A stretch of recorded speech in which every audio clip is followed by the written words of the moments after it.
નમસ્કાર બાળ દોસ્તો, કેમ છો? આશા રાખું છું મજામાં હશો. ગગન ઓનલાઈન એકેડમીમાં આપનું હાર્દિક સ્વાગત છે.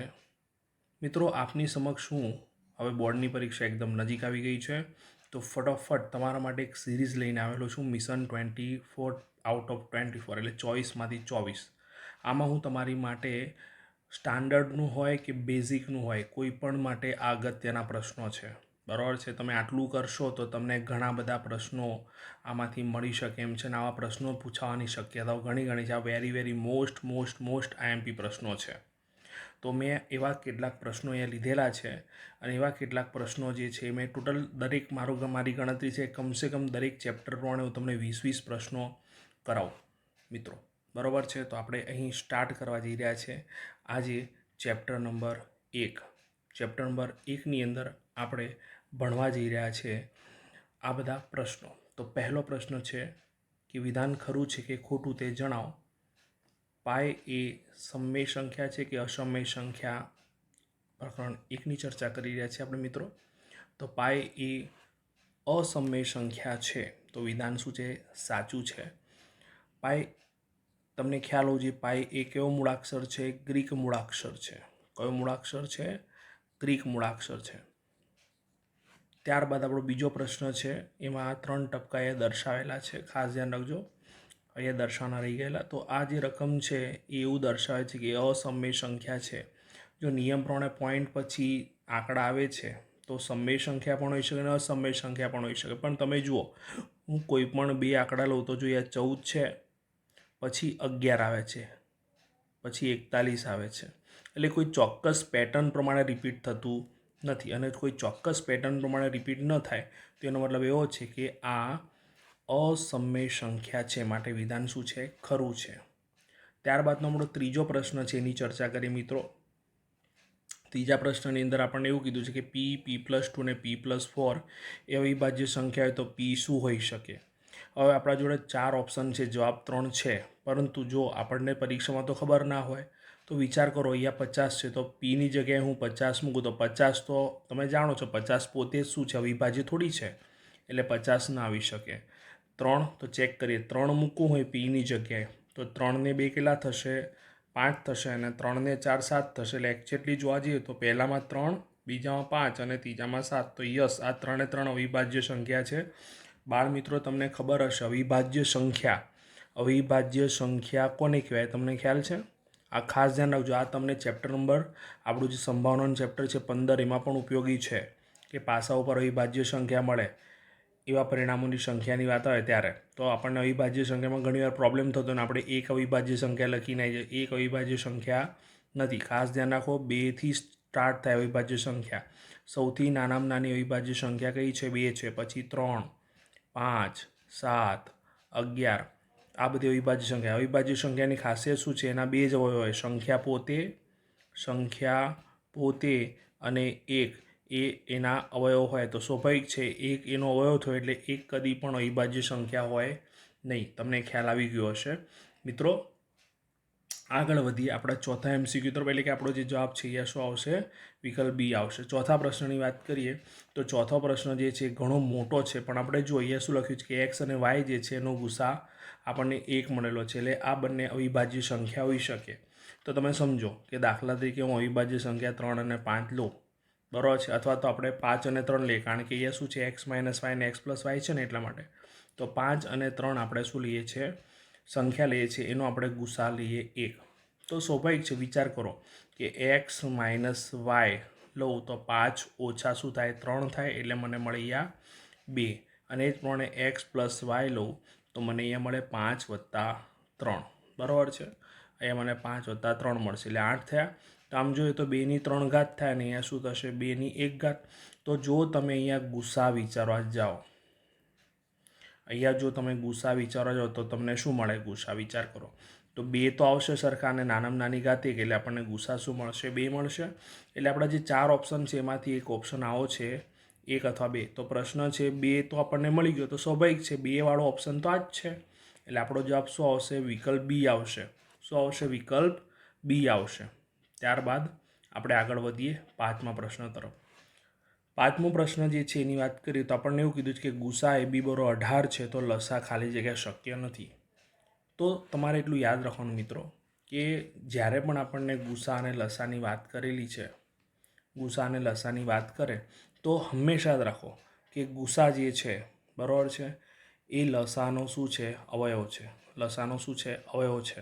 એટલે તમે 18નો ઘડિયો બોલો અને જો નીચેની સંખ્યાઓ આવે અથવા 18 વડે ભાગી શકાય જે સંખ્યાને, તો એ તમારો શું કહેવાય? લસા કહેવાય.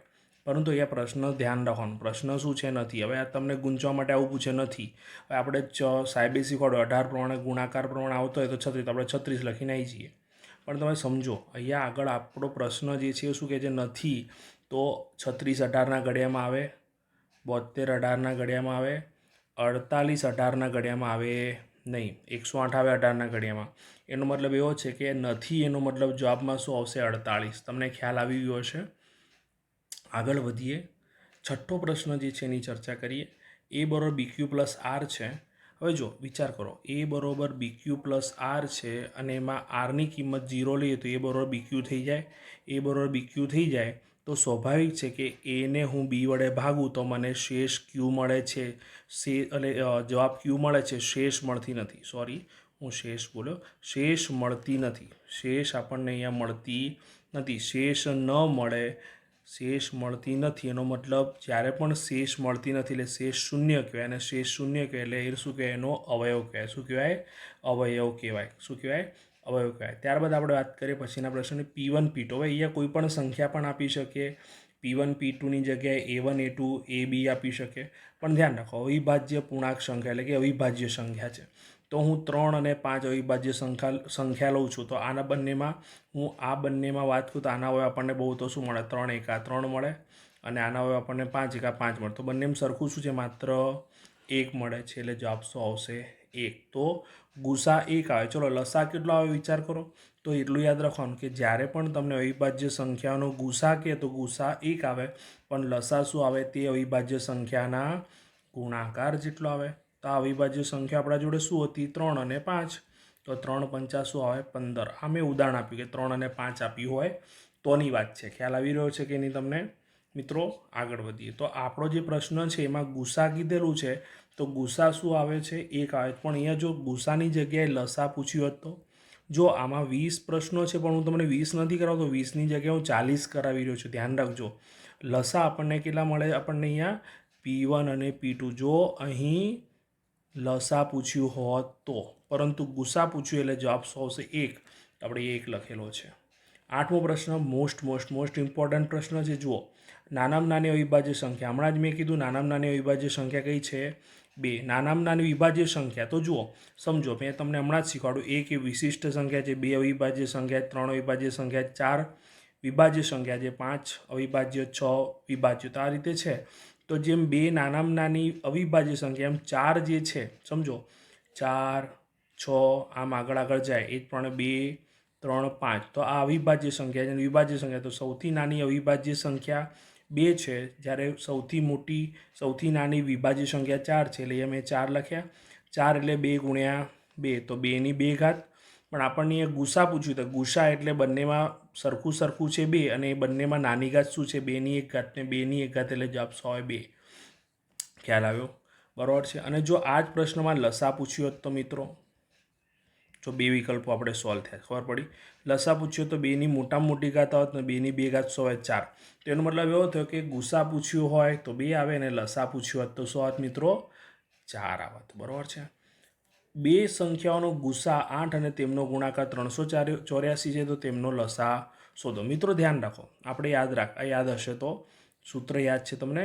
ગુસા ગુણ્યા લસા બરાબર જે બે સંખ્યાઓ છે એમનો ગુણાકાર. બે સંખ્યાઓનો ગુણાકાર એટલે આપેલ સંખ્યાનો ગુણાકાર છે. બરાબર, આ બંને સરખા થાય. આ એક સૂત્ર છે આપણું. બરાબર છે. તો જો આપણને ગુસા કેટલો આપેલો છે? 8. લસા આપણને ખબર નથી એટલે આપણે અહીંયા શું વિચારીએ છીએ? લસા મને ખબર નથી એટલે મેં વાય વિચાર્યો, કાં તો એક્સ વિચારો. બે સંખ્યાનો ગુણાકાર મારા જોડે 384 છે. તો જો આપણે વાય શોધો છે તો 8 ક્યાં જાય સામે?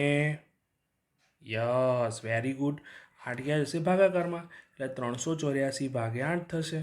તો 384ને તમે જો 8 વડે ભાગો તો તો કેટલા આવશે?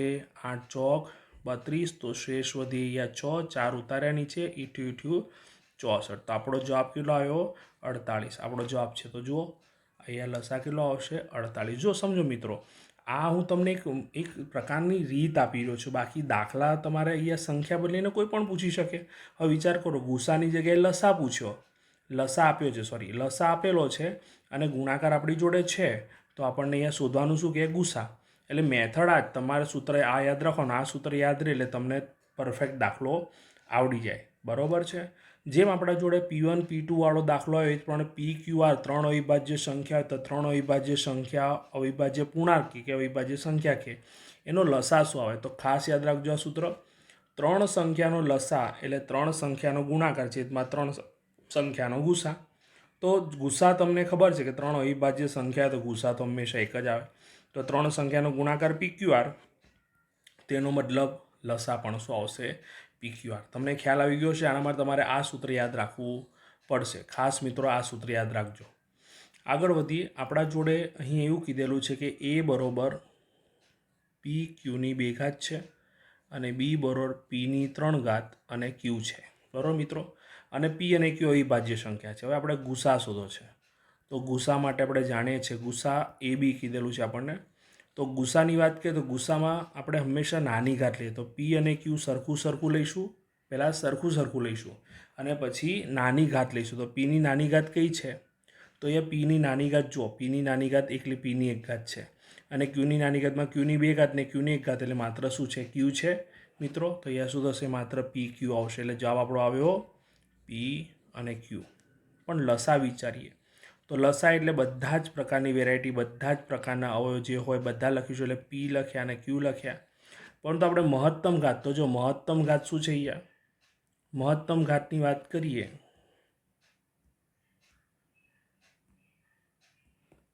તો મહત્તમ ઘાતની વાત કરીએ તો Qની મહત્તમ ઘાત 2 છે અને Pની મહત્તમ ઘાત શું છે? 3 છે. Pની મહત્તમ ઘાત શું છે? 3 છે. ખ્યાલ આવ્યો તમને? તો જુઓ અહીંયા આપણે લખીશું Pની મહત્તમ ઘાત 3 અને Qની મહત્તમ ઘાત 2, એટલે જવાબ શું આવશે? Pની 3 ઘાત, Qની 2 ઘાત. તો આ પ્રમાણે કોઈ પણ સંખ્યા પૂછી શકે છે. તમે આ જાતે ટ્રાય કરજો. ચલો અહીંયા A બરોબર હું Xની 3 ઘાત ને Yની 5 ઘાત લખું છું અને B બરોબર Xની 6 ઘાત અને Yની 7 ઘાત લખું છું. બરાબર? તો આનો લસા અને ગુસા તમારે શોધવાનો પ્રયત્ન કરજો અને જો જવાબ આવે તો મને ખાસ કોમેન્ટ બોક્સમાં લખજો. બરાબર છે? તો આ તમારે લસા અને ગુસા પોતાના જાતે પ્રયત્ન કરવાનો છે. બરાબર છે? આગળ વધીએ. મોસ્ટ ટાઈમથી મારા તરફથી આને 5 સ્ટાર. બરાબર? જબરદસ્ત દાખલો છે, પરંતુ સહેલો દાખલો છે. બરાબર છે? આવો દાખલો તમે ઘણી બધી જગ્યાએ જોયો છે, ન જોયેલો તો આજે જોઈ લેજો ખાસ. તો જો આપણને પહેલાં તો જોશું કીધું ગુસા 12 40, બરાબર? 40 વત્તા 4x હોય તો x આપણને શોધવાનો છે. મિત્રો ખાસ ધ્યાન રાખો, પહેલાં તો આપણે ગુસા શોધીએ તો 12ના અવયવ શું પડે મને એવું કહો. તો 12ના અવયવ તમે શું બોલશો? 4 તરી 12. તમને કહે સાહેબ 6 તરી 12 ના થાય? થાય 6 તરી 12, 6 દુ 12 થાય, સોરી 6 દુ 12 થાય, પણ મેં કેમ 4 તરી 12 લખ્યા? તો જુઓ 4ના મેં સીધા જ 2ની 2 ઘાત લખી નાખ્યા. એટલે કહેવાનું મતલબ શું છે? સરખી સંખ્યા જોડે આવી જાય છે, એટલા માટે આ પ્રમાણે લખવાનો આગ્રહ રાખું છું. પછી બીજી સંખ્યા છે 40. તો 40ને હું શું લખી શકું? બોલો 8 પંચા 40. કોઈ કહેશે સાહેબ 10 ચોક 40 ના લખાય? મેં પહેલાં જ કીધું હું સરખી સંખ્યાઓ જોડે લાવવાનો આગ્રહ રાખવાનો વિચારણા કરી રહ્યો છું. તો 8 એટલે શું થાય? 2ની 3 ઘાત અને 5ના 5. હવે મિત્રો મને એવું કહો કે એ ગુસા કેટલો આવે? તો હજુ સુધી હું તમને ઘડી પડે કહી રહ્યો છું. બરાબર છે? ગુસા એટલે શું? તો ધ્યાન રાખો, ગુસાનો મતલબ આપણે યાદ રાખવાનું કે તમે જે અવયવ લો છો એમાં સમાન અવયવ લેવાના. શું લેવાના? સમાન અવયવ. અને એની ઘાત શું લેવાની? નાની. એટલે કે નાનો ઘાતાંક. તો નાની ઘાતાંક, એટલે નાનો ઘાતાંકવાળો આપણે સામાન્ય અવયવ લઈએ છીએ. અને લસા એટલે શું? તો લસા એટલે બધા જ અવયવ આવતા હોય અને બધા અવયવ લઈ લેવાના. બધા અવયવો લઈ લેવાના અને બધા અવયવને રિપીટ નહીં કરવાના. બધા અવયવને મહત્તમ ઘાતાંક એટલે કે મોટો ઘાતાંક લઈશું એમાં. બરાબર છે? તમને ખ્યાલ આવી ગયો હશે. આ ખાસ ટ્રીક યાદ રાખજો મિત્રો. તો એ જ પ્રમાણે એ વિચારીએ. તો જો બંનેમાં સરખું શું છે જુઓ, બંનેમાં સરખું શું છે? તો બંનેમાં સરખું જુઓ, હું જરાક કલર બદલું અહીંયા. ઓકે, બંનેમાં બે છે સરખા, બીજું કંઈ સરખું નથી. બરાબર છે? તો અહીંયા લખીશ બંનેમાં 2 સરખા છે એટલે 2. પણ બંનેમાં નાની ઘાત કઈ? 2ની 2 ઘાત કે 2ની 3 ઘાત? તો 2ની 2 ઘાત નાનામાં નાની ઘાત છે. 2ની 2 ઘાત નાનામાં નાની ઘાત છે. તો મેં 2ની 2 ઘાત લખી એટલે મને ગુસા કેટલો મળ્યો 4. જો આટલી બધી ખ્યાલ ના હોય તો તમે પૂછી શકો છો. આટલી બધી તમને ખ્યાલ આવી ગયો હશે.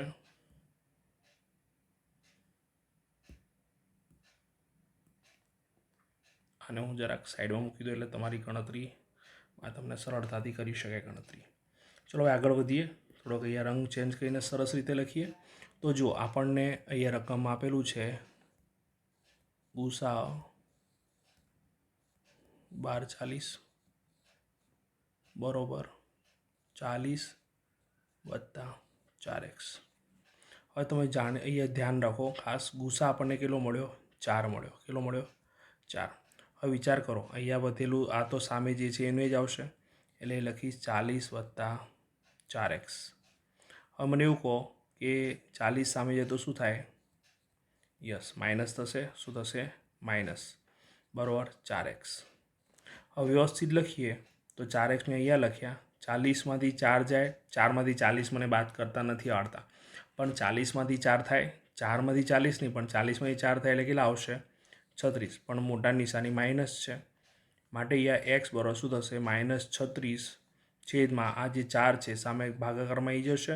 ભાગાકારમાં આવી જશે એટલે છેદમાં મેં 4 લખ્યા તો 4 નવા 36, તો એક્સ બરાબર 9 આવશે પણ કેવા? માઇનસ. તો ખ્યાલ આવ્યો તમને? તો આપણો જવાબ શું આવશે? અહીંયા -9 આવશે. તમને આટલી બધી ખ્યાલ આવી ગયો હશે. આગળ વધીએ. પછીનો જે પ્રશ્ન છે એની ચર્ચા કરીએ. 2ની m ઘાત ને 5ની n ઘાત. તો જ્યારે પણ 2ની m ઘાત અને 5ની n ઘાત થાય તો તમારે સિમ્પલી એક જ વસ્તુ વિચારવાની, જો બંનેની એક એક ઘાત આપી દે તો શું થાય? તો બંનેની એક એક ઘાત આપે તો 2 × 5 એટલે 2 × 5 = 10. તો એકમનો અંક શું આવ્યો? યસ, 0. તો અહીંયા જવાબ શું આવશે? 0 આવશે. બરાબર છે. હવે નીચેના અવયવવૃક્ષ માટે x + y શોધો.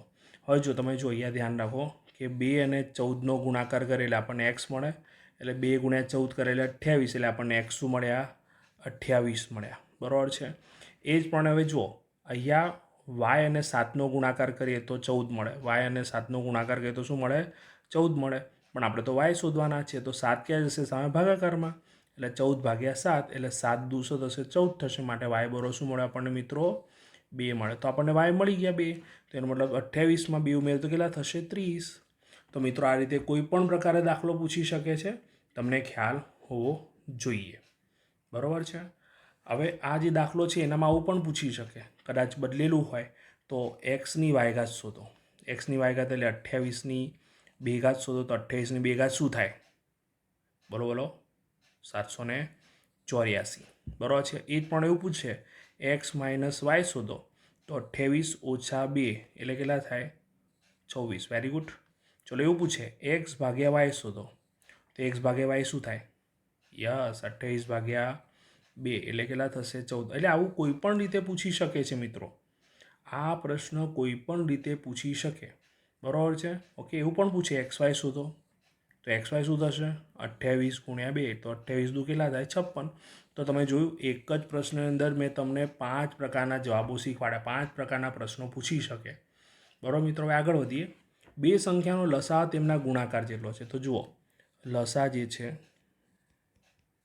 એ તેમના ગુણાકાર જેટલો છે. કોના જેટલો છે? તે સંખ્યાઓના ગુણાકાર જેટલો. હવે તમને ખબર હોય તો આપણું સૂત્ર શું હતું? સૂત્ર યાદ કરો. ગુસાઅ ગુણ્યા લસાઅ બરોબર ગુણાકાર બંને સંખ્યાનો. ખ્યાલ આવ્યો? હવે આપણે ગુસા શોધવાનો છે, તો ગુસાને કરતા બનાવીએ આપણે.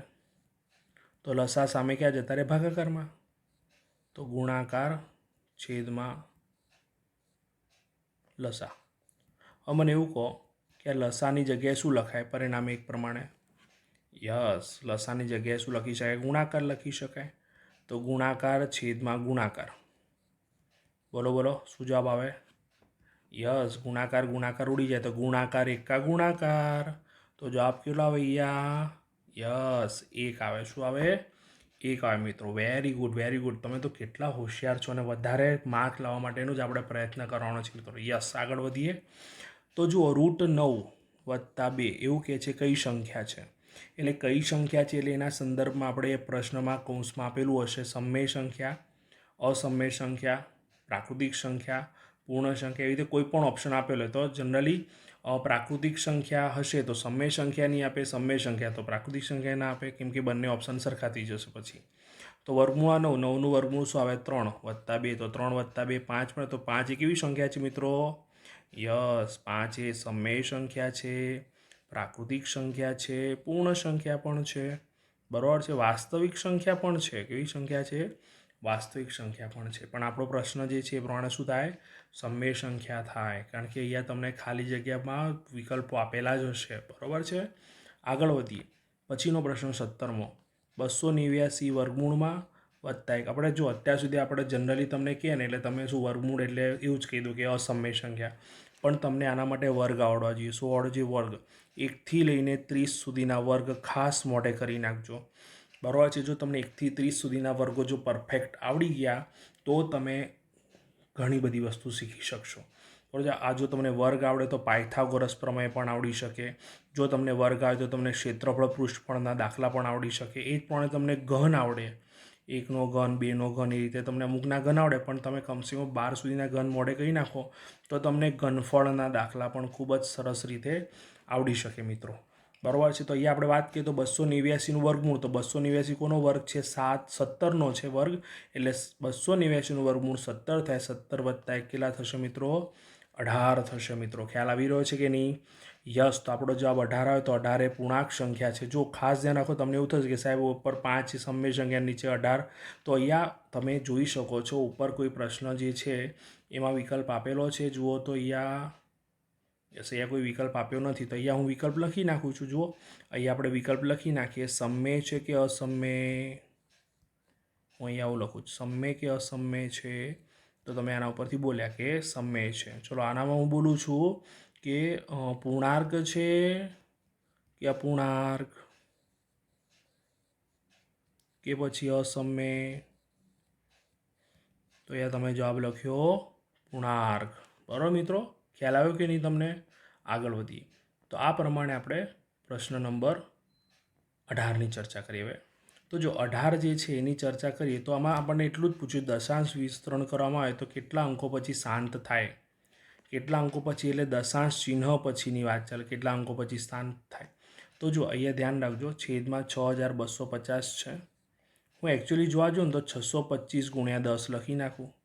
625 તો 5ની 4 ઘાત છે, અને 10 એટલે 5 દુ 10 છે. તો 5ની કેટલી ઘાત થઈ? 5 ઘાત, અને 2ની 1 ઘાત. તો બંને મહત્તમ ઘાત જોઈએ, છેદ ઉડતા નથી. ખાસ ધ્યાન રાખવાનું, છેદ ઉડે છે કે નહીં પહેલાં ચેક કરી નાખવાનું. કે 17નો એકમનો આંકડો શું છે? 7 છે, એટલે કે આ 2517માં એકમનો આંકડો 7 છે, અને એકમનો આંકડો 7 છે એટલે 5 વડે તો ભાગી શકાશે નહીં જ. એટલે છેદમાં મહત્તમ ઘાત કઈ દેખાય છે તમને? 5. તો 5 મહત્તમ ઘાત છે, એટલે કે દશાંશ અંકો, દશાંશ વિસ્તરણ જે છે એ દશાંશ ચિહ્ન પછી, શેના પછી? દશાંશ ચિહ્ન પછી. તમને કે દશાંશ સ્થળ કે દશાંશ ચિહ્ન પછી કેટલા અંકો પછી શાંત થશે? તો 5 અંકો પછી શાંત થશે. હવે મોસ્ટ ઇમ્પોર્ટન્ટ દાખલો, આમ લાગે સહેલો પણ આમ ધ્યાન રાખવું પડે એમ છે. આપણે બે અવિભાજ્ય સંખ્યા 5 અને 7 હોય તેનું ગુસા અને લસા શોધો. આપણે અહીંયા જો તફાવત લખ્યું છે, આપણે ધ્યાન ના આપીને સીધું બોલી નાખીએ કે ગુસા અને લસા શોધો, એવું થઈ જાય. ગુસા લસા શોધીને બેસી જઈએ, પણ એવું નથી. 5 અવિભાજ્ય સંખ્યા એટલે 5 કે 5 આવે, અને 7 અવિભાજ્ય સંખ્યા એટલે 7 કે 7. તો બંને સરખું શું છે? માત્ર 1 છે, બરાબર. બંનેનો લસા મેં તમને હમણાં જ કીધું કે અવિભાજ્ય સંખ્યા એનો લસા શું મળે? એમના ગુણાકાર જેટલો મળે, એટલે 100 આવશે, 35 આવશે. એટલું યાદ રાખો. તફાવત બોલો, તફાવત વિશે તમે શું કહો મિત્રો? યસ, તફાવત એટલે તમે એવું કહેશો કે મોટામાંથી નાનું બાદ કરવાનું. તો લસા મોટો છે એટલે 35 છે, અને ગુસા 1 છે એ નાનો છે. બાદબાકી કરેલા આપણને કેટલા મળે મિત્રો? Yes, very good. તમે તરત જવાબ આપી દીધો 34. તો જવાબ આવશે 34. પછી જો શું કહે છે, જો પી અવિભાજ્ય સંખ્યા હોય તો વર્ગમૂળમાં પી એ અસમય હોય. તો આનાથી આપણે તદ્દન સહમત છીએ, કેમ કે વિચાર કરો, 2 વર્ગમૂળ નથી નીકળતું, 3 વર્ગમૂળ નથી નીકળતું, 5 વર્ગમૂળ નથી નીકળતું. વર્ગમૂળમાં આ બધી સંખ્યા આવે એટલે શું થશે? આ બધી અસમય થશે. તમને ખ્યાલ હોય તો આના દાખલા પણ આવી ચૂકેલા છે કે વર્ગમૂળમાં 2 અસમય સંખ્યા છે, સાબિત કરો. વર્ગમૂળમાં 3 એ અસમય સંખ્યા છે, સાબિત કરો. તો તમને ખ્યાલ આવી ગયો છે. તો આની સાથે આપણે આજનું આ સેશન પૂરું કરીએ છીએ મિત્રો. તો તમને જો ગમ્યું હોય તો લાઈક કરજો, શેર કરજો, અને જો તમને મારું આ સેશન ગમ્યું હોય તો મને તમે ખાસ સબસ્ક્રાઈબ કરજો, લાઈક કરજો, બરાબર છે? તો મને એનાથી અને આનામાં કોમેન્ટ પણ કરજો, અને તમને કોઈ પ્રશ્નમાં ખ્યાલ ના હોય તો મને કહેજો. તમારો પણ કોઈ પ્રશ્ન હોય તો પણ મને એક ફોટો ખેંચીને પણ મોકલજો, કાં તો પછી કોમેન્ટ બોક્સમાં તમારો પ્રશ્ન જે છે ટાઈપ કરજો. હું 100% તમારા પ્રશ્નોનો જવાબ આપીશ. ત્યાં સુધી તમને બધાને all the best, best of luck. હું પ્રકરણ 2નું આ જ રીતનું આઈએમપી દાખલા લઈને આવીશ. ત્યાં સુધી બધાને બાય બાય, ગુડ નાઇટ, જય શ્રી કૃષ્ણ, સબ્બા ખેર.